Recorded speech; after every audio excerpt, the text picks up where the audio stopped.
Olá, queridos, bem-vindos então a mais uma aula do nosso maravilhoso mundo do direito penal e hoje estudaremos sobre o potencial conhecimento da ilicitude. Esse que é o segundo elemento da culpabilidade, então hoje entenderemos a causa que exclui o potencial e conhecimento da ilicitude, excluindo então assim a culpabilidade. Vamos lá? Então vamos analisar o que seria para a doutrina esse potencial conhecimento da ilicitude. Então o que é? É a capacidade que o agente tem de obter informações e dados que possam levá-lo à consciência que determinada ação ou omissão é lícita ou ilícita. O potencial conhecimento da ilicitude tem previsão lá no artigo 21, que ele fala o seguinte: o desconhecimento da lei é inexcusável. Então, o que acontece aqui, gente? Como regra, ninguém pode alegar o desconhecimento da lei. Por quê? Pelo potencial conhecimento da ilicitude, certo?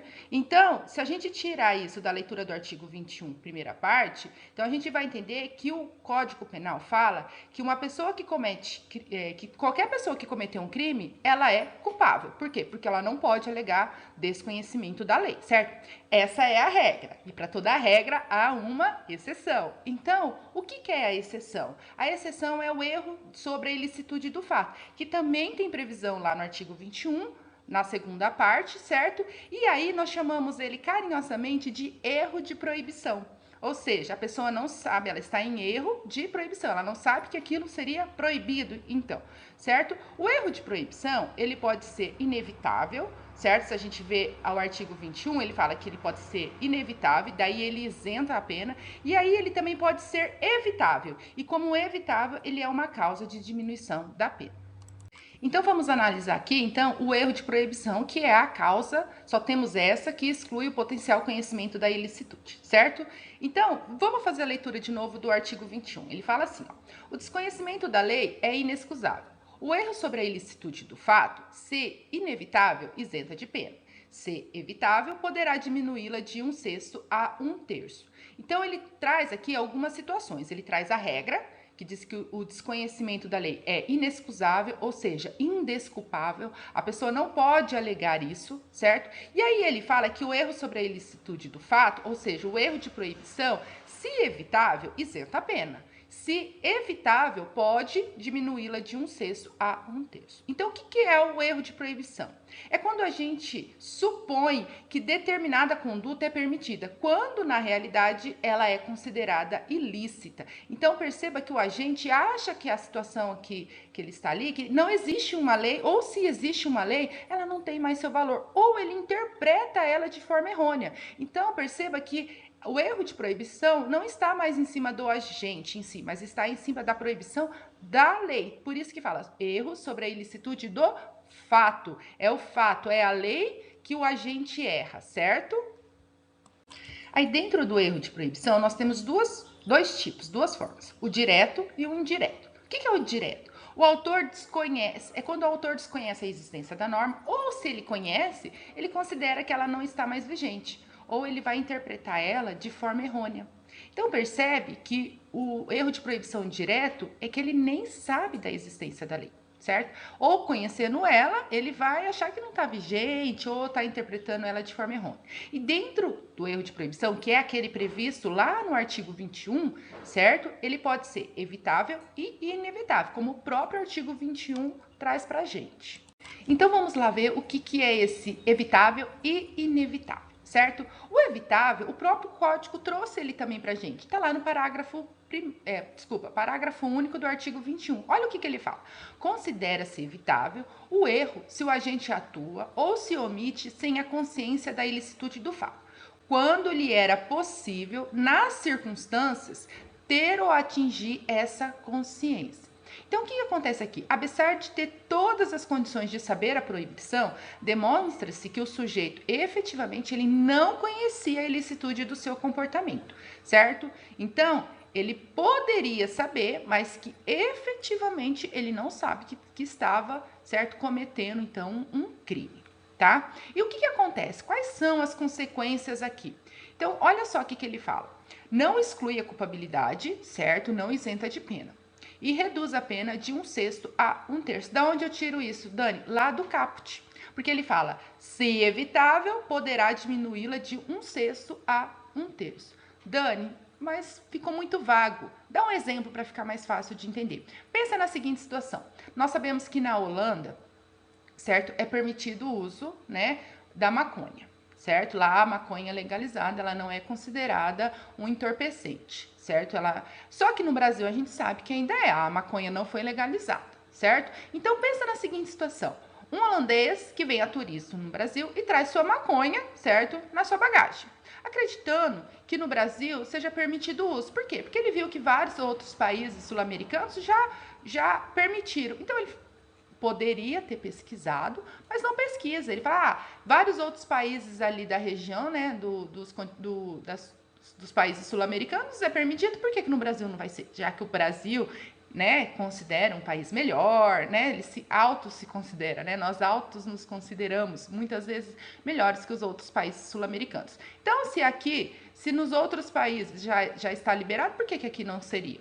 Percebe, então, que nesse caso, uma simples pesquisa evitaria a situação. Então, entra ali no parágrafo único, ó, quando lhe era possível, nas circunstâncias, ter ou atingir essa consciência. Então, ele podia ter pesquisado, ele podia saber que aqui era proibido, mas ele não fez, certo? Por quê? Porque ele acreditou um erro errôneo, né? Ele estava em erro e ele acreditou que aqui era permitido. Ele podia ter conseguido, mas ele fez isso porque ele queria trazer? Não, foi assim, falta mesmo de... Ele se omitiu, certo? Na realidade, de ir lá e pesquisar. E o evitável? O evitável, então, eu preciso fazer uma leitura contrário senso. Como assim contrário senso, Dani? Eu vou pegar o artigo 21, parágrafo único. Por quê? Porque o código ele não trouxe o conceito expresso do inevitável, ele só trouxe o do evitável. Então, eu preciso fazer essa leitura contrário senso. Então, eu pego aquela parte, olha, quando ele era possível, nas circunstâncias, ter ou atingir essa consciência. Então, o que seria o inevitável? Neste caso, então, não era possível, naquelas circunstâncias, ter ou atingir aquela consciência. Quais são, então, as consequências que o erro de proibição inevitável traz? Então, o que acontece aqui? Ele exclui a culpabilidade do agente e ele isenta, então, a pena do agente. Dani, por que você sabe isso? Porque aí o artigo 21 caput, ele traz isso. Olha o que ele fala. O erro sobre a ilicitude do fato ser inevitável isenta de pena. Então, essa é a consequência que o agente tem se ele está em erro de proibição inevitável. Dá um exemplo pra gente, Dani, o que seria um erro de proibição inevitável. Uma vez que pesquisar hoje sobre crimes é muito fácil pra gente ter, e a gente não pode alegar o desconhecimento da lei. Então, vamos lá, pensa na seguinte situação. Um agente sai do seu país, certo? Onde ele faz uso de um medicamento que tem em sua composição a maconha, certo? Por isso, só que a gente sabe que esse medicamento vai ser o quê? Proibido no Brasil. Então, pensa na seguinte situação. Você pergunta para o seu médico, quando ele te passa um medicamento, doutor, e daí? Esse medicamento tem, dentro da sua fórmula, tem maconha? É lógico que ninguém fica perguntando isso para o médico, né, gente? Então, o que acontece? Esse agente, essa pessoa, quando saiu do seu país, ele nem sabia que na composição daquele remédio tinha, então, a maconha. O que ele faz? Ele vem para cá, porque ele precisa trazer o seu remédio, uma vez que vamos dizer que é um remédio de uso contínuo, ele não pode ficar sem. E ele entra. E aí, a hora que ele chega lá no aeroporto, ele é preso por tráfico de drogas. Por quê? Porque ele tá trazendo um remédio, certo? Que tem em sua composição a maconha. Nós sabemos que aqui no Brasil isso não é permitido, ele não pode fazer uso de medicamentos com esse. Dani, mas eu sei de algumas pessoas que fazem. Beleza? Tem que ser com ordem judicial. Para fazer o uso de medicamentos que tem na sua composição maconha, eu preciso de uma ordem judicial liberando para isso. Então, o que acontece? O erro de proibição neste caso é o quê? Inevitável. Por quê? Porque a gente não sabe e nem poderia saber que aquele medicamento, por exemplo, tem na sua composição maconha. Dani, dava para ele saber, lógico, mas o homem comum, aí a gente volta naquele sentido de o homem comum. Você acha que a gente, quando vai no médico, pergunta a você fica perguntando pro médico, doutor, qual é a composição que tem aqui nesse medicamento que o senhor tá me receitando? Lógico que não, ninguém faz isso, né, gente? E se você faz isso aí, você já não está no homem comum, no homem médio, certo? Então, brincadeiras à parte, então percebam que o erro de proibição inevitável, ele pode acontecer. É lógico que é muito mais difícil. Por quê? Porque o próprio artigo 21, na primeira parte, fala que o desconhecimento da lei é inexcusável, ou seja, é indesculpável. Ninguém pode alegar, certo? Acontece que o código, mesmo assim, abriu algumas exceções. Então, para o evitável e para o inevitável. Eu falei para vocês que existe o erro de proibição direto e o erro de proibição indireto. O direto nós já vimos. E qual seria então o erro de proibição indireto? Certo? O indireto, ele tem previsão lá no artigo 20, parágrafo 1º. Ele fala o seguinte, ó: é isento de pena quem, por erro plenamente justificado pelas circunstâncias, supõe situação de fato que, se existisse, tornaria a ação legítima e não há isenção de pena quando o erro deriva de culpa e o fato é punível como crime culposo, certo? Então aí nós temos o erro de proibição, certo? Por quê? Por discriminante putativa. Certo? Dani, o que é essa discriminante putativa por erro de proibição? Então, pensa que o autor, ele conhece a existência da norma proibitiva, mas ele acredita que naquele momento, naquela circunstância, naquela situação, existe uma causa justificada em juízo que autoriza a conduta do agente. E aí ele está em erro.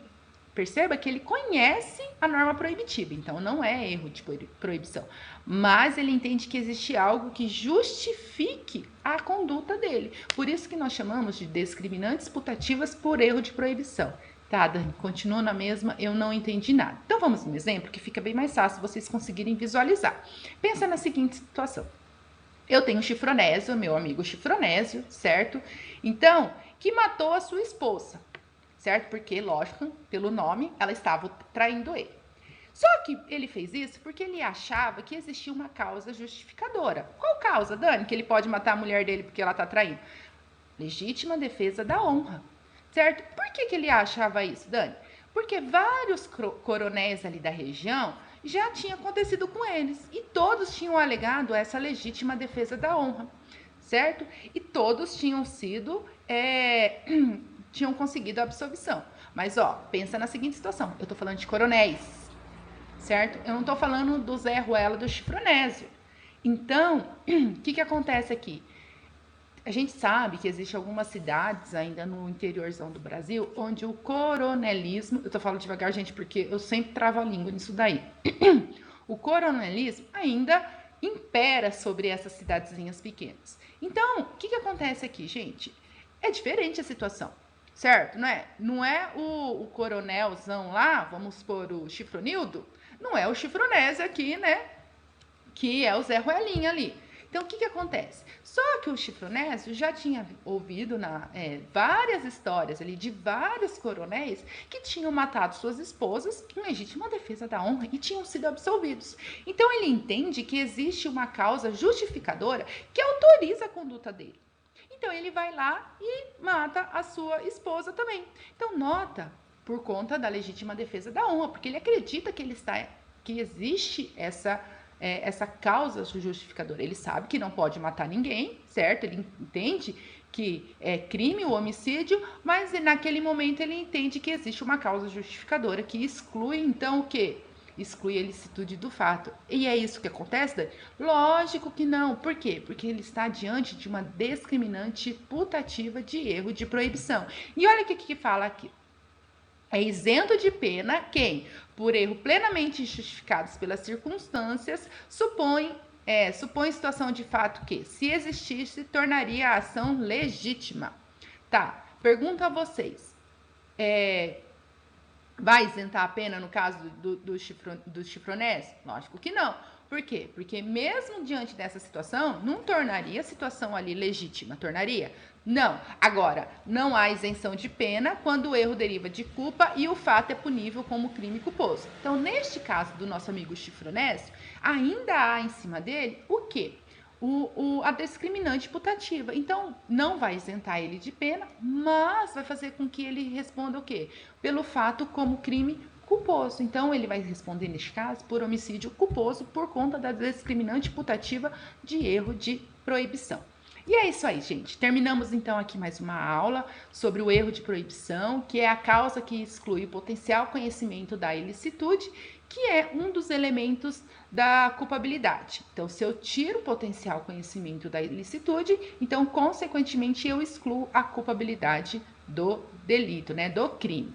E aí vale lembrar todas aquelas correntes, né, a corrente bipartida e a corrente tripartida, que nós já que a gente já vem conversando no decorrer, então, das nossas aulas. Então, até a próxima aula do nosso maravilhoso mundo do direito penal. Beijos!